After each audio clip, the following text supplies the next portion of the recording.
Starlink satellite internet for RVs is official, and it's available right now. SpaceX, the operator of the low Earth orbiting satellite internet service known as Starlink, made a quiet but major update to their website today with a plan specifically for RVers. And unlike the residential service, it's available for immediate order. Starlink offers lightning-fast data everywhere you have a clear view of the northern sky. But until now, you had to order Starlink service for a fixed address, and you were put on a waiting list to get the equipment sent to you when service opened up in your home area. Many people have been waiting for well over a year, and others have been circumventing the system by ordering at a random address in an open area and having it shipped elsewhere.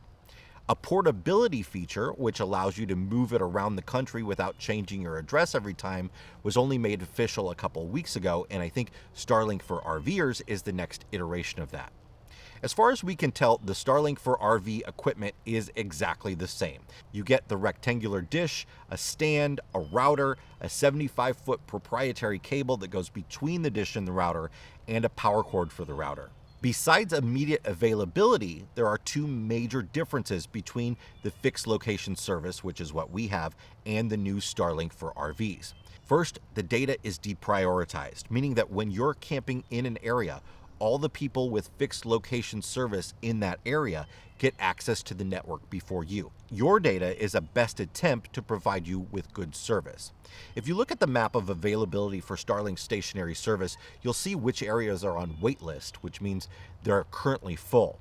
Starlink for RV users can expect high-speed, low-latency internet in areas marked available, and notably slower speeds during hours of peak usage in areas marked as waitlist.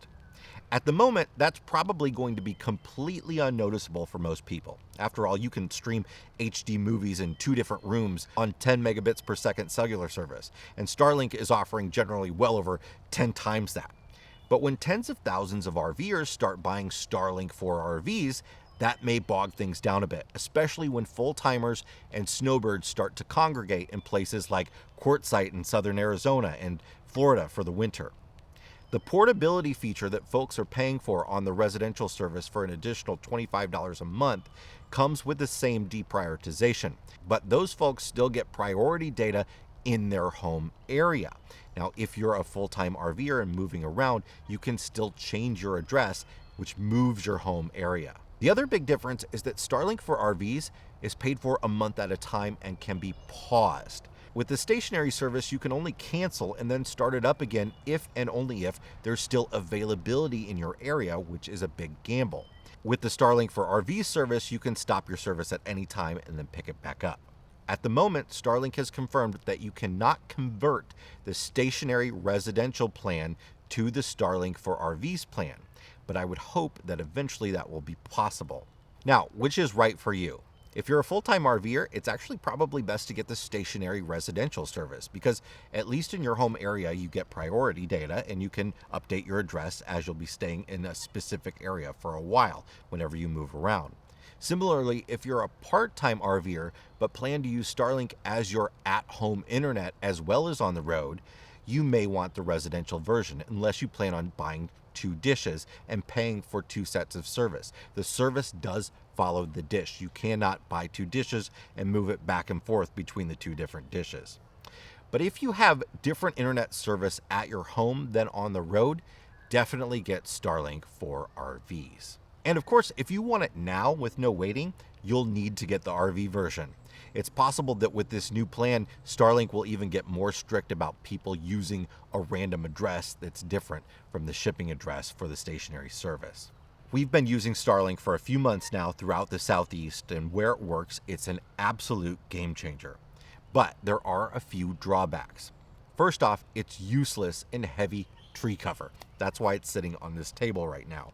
Our current campsite is 100% under a canopy of green, and we cannot get service. When you get pockets of open sky, you can start to get signal with significant outages several times an hour. As the signal improves, you may not notice the outages as much when you're streaming video, which has buffering, but you will notice them when you're using it for real-time communications like a Zoom meeting. If you work from the road and spend a lot of time teleconferencing, you'll definitely want cellular options and to get as much open sky as possible when you're using Starlink. You can move the dish around, put it on your roof, or bring it out toward the campground road to try and get better visibility, but we definitely still rely on cellular internet when we're in a forest. The equipment also just isn't ideal for RVs. It takes a lot of power when you're off the grid, and it's hard to figure out running the router into your RV with that proprietary cable. The cable's connector on the dish end is finicky, and I have lots of frustration getting it back in. I usually have to shim it with a piece of thick paper.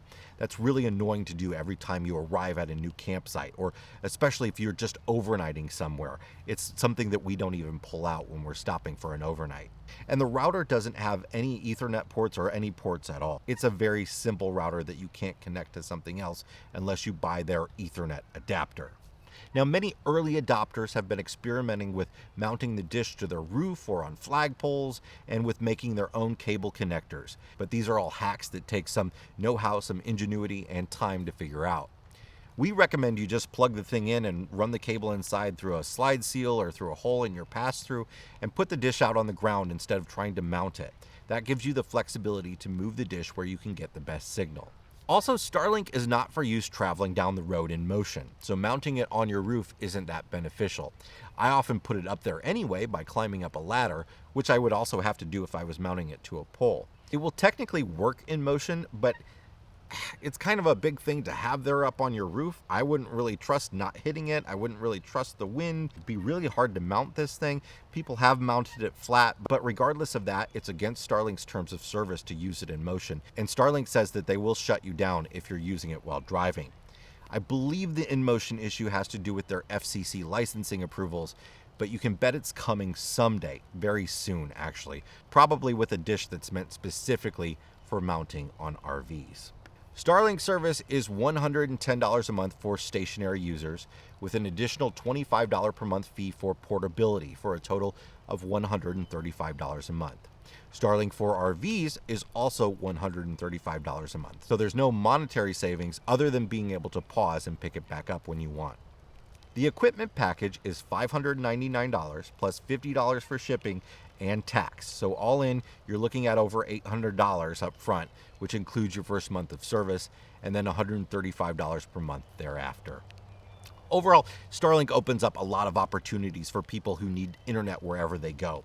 You can get internet in the boondocking locations that are far from cell towers, in the middle of national parks, and even into Mexico and Canada. And honestly, it's not much more expensive than most of the cellular options out there for far superior service. Is Starlink something that you're considering? Let us know your thoughts and any questions you might have in the comments about our service. And if you think this video will be helpful to somebody, please share it in Facebook groups, on your own social media, and make sure to subscribe for more videos like this, and we'll see you next time.